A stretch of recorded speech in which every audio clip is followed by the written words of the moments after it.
Buenas tardes, doctor. Somos el equipo número 5 y le vamos a presentar nuestra evidencia 3, la síntesis del dimetil éter. Mi equipo está conformado por Mauricio Lozano Araujo, Paula Magdalena Salivar Castaña, Yuba Marisol Verdines Pérez y su servidor Mauricio Palacios González.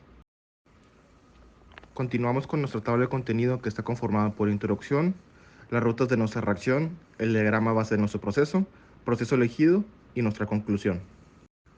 Continuamos con la introducción. El dimetiléter y el metanol son ampliamente utilizados en la industria química y energética y han sido sujetos de varios estudios destinados a mejorar su aprovechamiento y beneficios.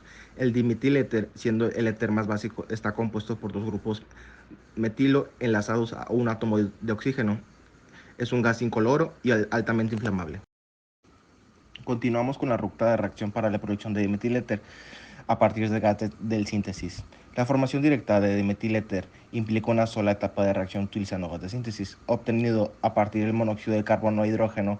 Este proceso emplea un reactor de leche fluorizado con un catalizador bifusional que facilita dos reacciones simultáneas, la cual inicia con la formación de metanol con la reacción de hidrógeno más monóxido de carbono, que nos da una reacción reversible que nos da como producto 2 de metanol. Posteriormente se tiene la segunda reacción de deshidratación de metanol, lo cual comienza con 2 moles de metano, que pasa una reacción reversible con el producto de dimetilméter más agua. Pasamos a nuestra última reacción, la cual es una reacción de agua-gas, la cual comienza con monóxido de carbono más agua, lo que nos da una reacción reversible con el productos de hidrógeno más dióxido de carbono. Por último, se resume en reacción global, la cual es 3 moles de hidrógeno más 3 moles de carbono, lo cual nos da una reacción reversible con producto de dimetiléter más dióxido de carbono. Continuamos con nuestra segunda propuesta, que es la formación a partir de la deshidratación del metanol. La producción de dimetiléter a partir del metanol implica su deshidratación mediante un catalizador ácido. El metanol se protona por el catalizador, lo que permite su unión con las moléculas de metanol para formar dimetiléter. Esta reacción puede realizarse en un sistema de leche fluidizado o fijo, que nos da una reacción de 3 moles de metano, que nos da como producto una reacción reversible de dimetiléter más agua.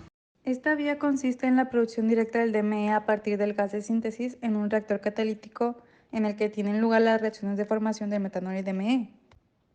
Esto como resultado de la presencia del monóxido de carbono y del agua que se forma junto al DME a partir del metanol, se produce la reacción de switch conversion.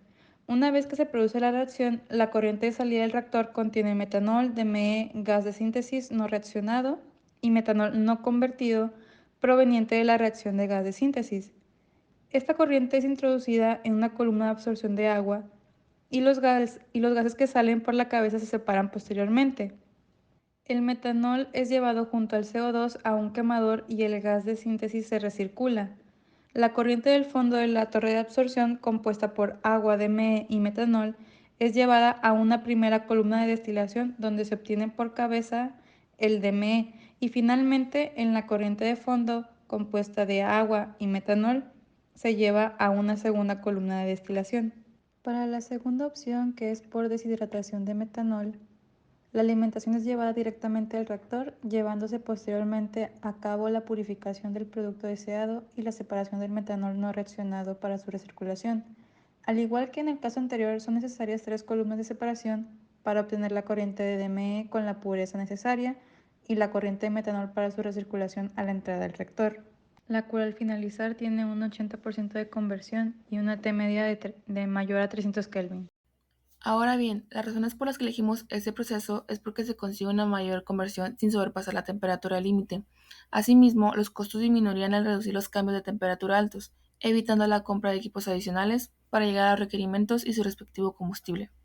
Además de que la mayor conversión supone un menor caudal de reciclo, por lo que se requeriría una menor potencia.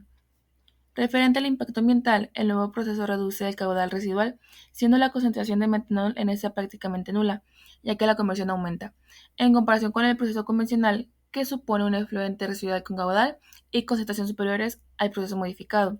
Asimismo, evitará el flujo multifásico que podría reducir fallos mecánicos debido a la formación de slug flow. Enseguida se presentan las rutas de reacción para la producción de dimetil éter a partir de la deshidratación de metanol. Enseguida se presentan las rutas de reacción para la producción de dimetil éter a partir de la deshidratación de metanol. Enseguida se presentan las rutas de reacción para la producción de dimetil éter a partir de la deshidratación de metanol. Enseguida se presentan las rutas de reacción para la producción de dimetil éter a partir de la deshidratación de metanol. Enseguida se presentan las rutas de reacción para la producción de dimetil éter. Para comenzar, la corriente de alimentación es impulsada mediante una bomba, mezclada con la corriente de recirculación de metanol, que es la corriente 17, e introducida en un intercambiador de calor con fin de proporcionar al fluido las condiciones adecuadas para la reacción. Se establecerán como condiciones de operación a presión unos 10 bar, ajustando la temperatura de forma que se optimice la conversión por paso de metanol.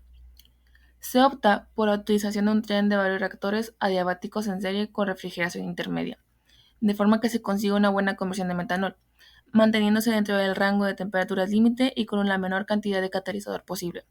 Enseguida, el producto de la reacción de la corriente 10 se somete a un proceso de separación para conseguir el dimetil éter con la pureza especificada del 99.9% en peso y además de recuperar el metanol no reaccionado. Continuamos con el intercambiador 5, donde el agua de refrigeración produce el enfriamiento del vapor y además la condensación de ese mismo vapor. Pasamos a las columnas de destilación. Según la heurística del autor Arturo Jiménez, el tipo de destilación que realizaremos será fraccionada a partir de separaciones directas.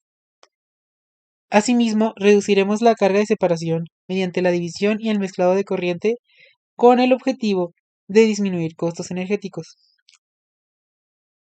Es así como entra el flujo mezclado con el fin de dividir el dimetil éter o DME y los residuos de la mezcla, separando así el componente más abundante y volátil.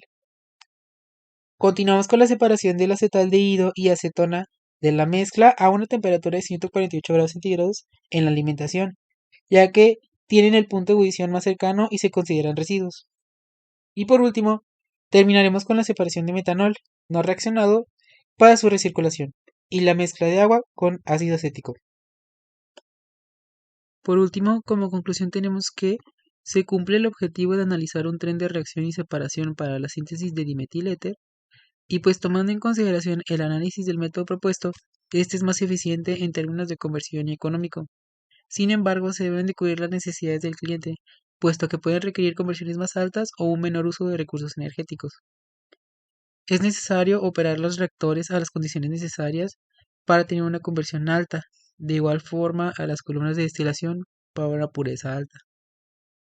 Y en base a la realización de esta actividad, se refuerzan las bases de las reglas heurísticas sobre el uso de columnas de destilación y reactores.